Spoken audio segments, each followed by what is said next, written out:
Praise the lord. మనకు బలమును ఆనందమునై ఉన్న యేసయ్య పరిశుద్ధ నామములో మీరందరూ క్రీస్తులో బలవంతులై ఆనందభరితులగుదురుగాక. ఈ దినపు యేసయ్య జీవపు మాట 81వ కీర్తన 8వ చరణం. నీవు నా మాట వినిన ఎడల ఎంత మేలు. యేసయ్య మాట మీదనే ఆశ పెట్టుకొని ఆయన వాక్యానుసారముగా జీవించుచు ఆయన ఆజ్ఞల మార్గములో నడుచుకొనుచు సంఘములో, సమాజములో, కుటుంబములో చేయుచున్న సమస్తములో యేసయ్యకు సాక్షిగా బ్రతుకుచున్న నా యేసయ్యకు స్నేహితులారా, యేసయ్య మనకు మేలు చేయు దేవుడై ఉన్నాడు. మేలుతో మన హృదయములను తృప్తిపరిచేవాడు. మనకు మేలు చేయుటకై మన మీద దృష్టి నిలిపినవాడు. మనకు మేలు చేసి ఆనందించే దేవుడై ఉన్నాడు. మనకు రెండింతలుగాను అధికముగాను నిత్యమును మేలు చేయును. అంతేగాక మన కొరకు సిద్ధపరిచిన దాచి ఉంచిన మేలులతో మనలను ఎదుర్కొనే దేవుడే ఉన్నాడు. అందును బట్టి యేసయ్యకే కృతజ్ఞతాస్తుతులు చెల్లించదము. ఇట్టి మేలు చేయు యేసయ్యను కలిగి ఉండియు ఏ విషయంలో కూడా మేలు పొందని వారిగానే ఉన్నాము. ఎంత బాధకరం! మేలులన్నీ సమకూడి జరిగించే దేవుణ్ణి ఆరాధించుచున్నాను.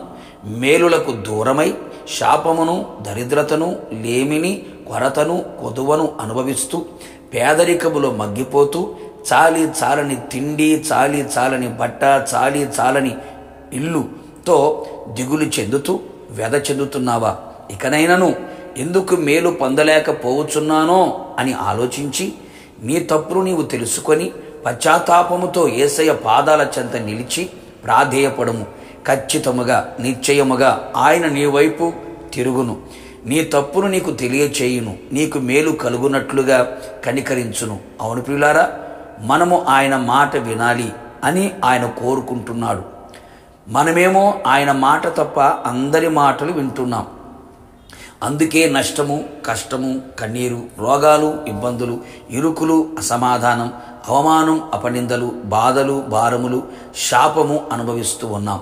ఇప్పుడైనను హృదయపూర్వకముగా నా యేసయ్య మాటకు విధేయులై ఉందుము.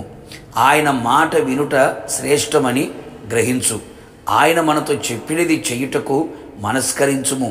కొన్ని పర్యాయాలు ఆయన మాట కఠినముగా ఉన్నను, నీకు ప్రతికూలముగా కనబడినను, నొప్పి కలిగించినదిగా మారినను ఆయన మాటకే ప్రాధాన్యత ఇయ్యుము.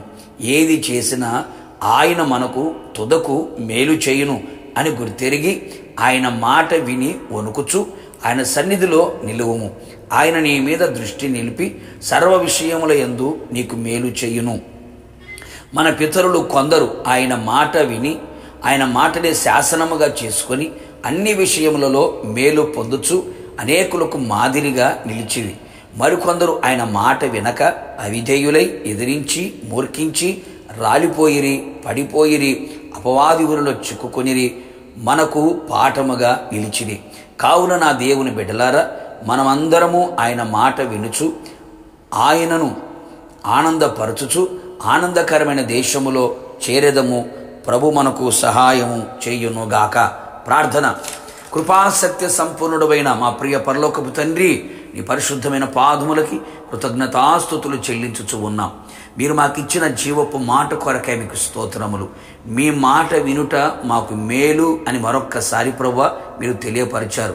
తెలియకో తెలిసో పరిస్థితుల ప్రభావము చేత నీ మాట వినక అవిధేయత చూపించి మూర్ఖించి ప్రభువా నీ మాటకు ఎదురాడి దీవెన మేలు పొందలేకపోయారు. ఇది మొదలుకొని నీ మాట మీదనే ఆశ పెట్టుకొని నీ మాట వింటూ నీ మాటకు వణుకుచు నీ సన్నిధిలో నీ ప్రజలు నిలిచి ఉండాలని తీర్మానము చేసుకుంటూ ఉండగా నిశ్చయముగా మీరు వారి ఎడల మేలు కలుగు చేసి మీ మహిమగల రాకడ కొరకు సిద్ధపరచమని, అన్ని విషయములలో సర్వ విషయములో మేలు కలుగునట్లుగా సహాయము చేయమని యేసు నామములో అడిగి పొందుకున్నాము తండ్రి. ఆమేన్. నిశ్చయముగా మీరును మీ కుటుంబ సభ్యులందరూ ఆయన మాట విని మేలులన్నీ అనుభవించుదురు గాక. God bless you.